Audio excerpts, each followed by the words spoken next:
Between 1:30 p.m. and 3:30 p.m. on March 12, 1993, 12 coordinated bombs detonated across Mumbai.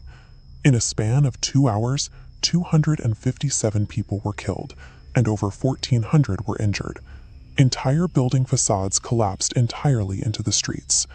Official court and CBI records reveal these blasts as a calculated revenge plot, orchestrated from within the city's own underworld by Dawood Ibrahim and his aide, Tiger Memon. We need to look at how a small, relatively quiet group of street-level smugglers operating in the city's ports mutated into a syndicate capable of executing mass casualties on a global scale. To find the baseline, we have to rewind to the 1950s. At this time, Mumbai's underground economy was built entirely on smuggling. Goods like gold, silver, electronics, and liquor flowed in through the city's massive ports along the Arabian Sea. 3 men, known locally as the Trinity, ran this trade. Karim Lala controlled the south, Vardarajan held the central Matunga Dadar area, and a former mill worker named Haji Mastan rose to a bizarre sort of hero status. He styled himself as a gentleman smuggler, financially supporting his local community with his illicit profits. They operated on a strict, unwritten agreement. Gangs respected each other's territories. Violence was bad for business, and a portion of their profits went directly to paying off the police to look the other way. Decades of a peaceful monopoly generated millions of dollars in localized, untraced cash. That concentrated wealth built a massive power vacuum, waiting for a younger, more ruthless generation to figure out that bullets were faster than negotiations. Born in Dongri in 1955 to a police constable, Dawood Ibrahim shattered that old agreement. Throughout the 1980s, he systematically assassinated rival Pathan gang members. He was operating in plain sight, projecting an untouchable status. By 1986, mounting police pressure forced Dawood to flee to Dubai. From there, he restructured his gang into a tight hierarchy known as D Company. Dawood sat at the top, directing drug trafficking, extortion, and hawala, an informal system for transferring money across borders without moving physical cash. Lieutenants like Chhota Shakil, Tiger Memon, and workers turned to organized crime, most notably Arun Gawli, who built his heavily armed Baikula company out of the local chawls, alongside other rising figures like Chhota Rajan. Community loyalty was replaced by a corporate structure. D Company used its massive financial leverage from Dubai to fund organized daylight street executions against these local rivals, turning Mumbai into an active war zone.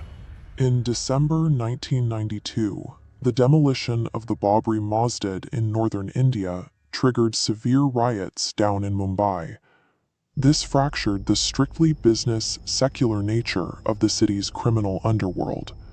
Dawood used his established smuggling routes, but instead of gold or electronics, he imported military-grade RDX explosives from Pakistan. On March 12, 1993, those explosives tore through the city's commercial centers. The immediate internal fallout was a split along religious lines. Hindu lieutenants, most prominently Chhota Rajan, broke away from Dawood entirely. Rajan formed his own gang and began heavily targeting Dawood's remaining network, resulting in hundreds of targeted assassinations on the streets. By deploying military hardware against civilian targets to settle a religious grievance, D Company sacrificed its quiet, local business empire. They transitioned out of the category of organized crime and became a recognized global terrorist threat. The state realized the courts were too slow to handle the volume of the violence.